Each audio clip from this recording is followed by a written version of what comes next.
आप में से क्या कोई कभी हमेशा परेशानियों से घिरा रहता है? हमेशा उस पे विपत्ति आते रहती है? तो आज उस चीज का मैं कारण बता दूंगा आपको, और उस कारण को आप जैसे जैसे दूर करोगे वो चीज शर्तिया खत्म होती जाएगी।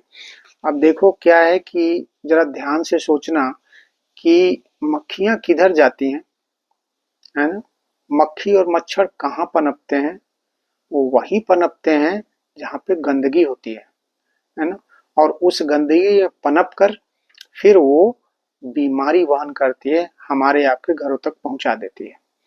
उसी तरीके से ये विपत्तियां पनपती कहाँ हैं, है ना? ये बहुत गूढ़ प्रश्न है। विपत्तियां पनपती वहां है जहां गंदगी होती है। अब ये गंदगी कैसी? विचारों की, व्यवहार की, लोगों की, आपके आचरण की।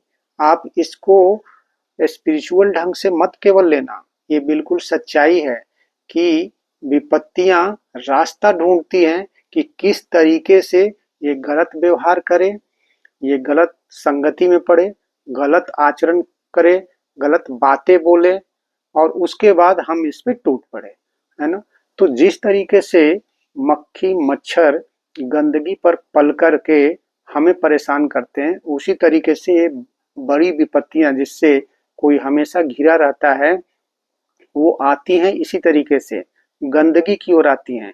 जो हमारे व्यवहार में हो, जो हमारे कर्म में हो, जो हमारी सोच में हो, है ना?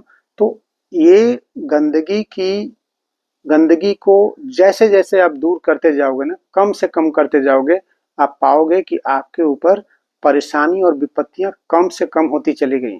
जैसे जैसे आप अपनी बात व्यवहार आचरण, अपनी संगति सही कर लोगे, आप पर कम से कम विपत्ति आएगी, ये गारंटी है। ठीक है ना?